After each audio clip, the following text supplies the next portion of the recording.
Mag-amping ta sa mga nguot sa Cebu City. Tanawa kini nga video kung giun sa pagkuot. Mangunguot nga sosyal, tanawa na atong mga girls nga mangunguot pero ting siksiha. So karon ato ni isa-isay kung unsa ni ang nahitabo. So kaning duha nga naka pink ug black, mangunguot na siya. Ning kani siyang naka white ug bag, kauban na sila usta kaning stripe nga niabot.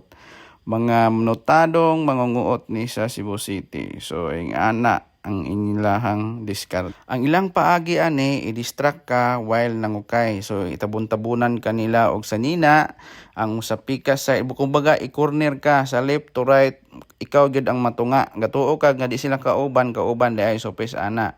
So isa-isa ang sanina katong kasunod kauban sana.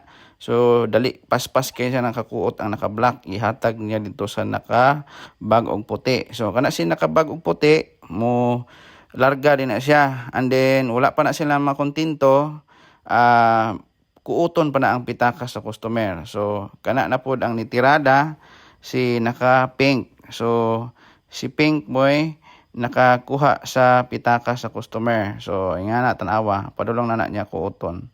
Yan ang kuuton, tanawa. Ing ana na sila ka paspas mulihok mga 2 minutes na so kuha na. So ang ilang pitaka na makita na brown. So mao na yung pitaka sa customer. So ilahan ng mao na ang brown. Ilahan ng kuhaon ng sulod nya kabalo man sila nga daghan kay tag CCTV, ilaharan ng ilabay dito sa ilalom pwede kay halata.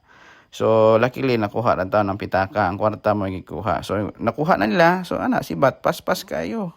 Minutes ra yan nakapaspas ang kawatan.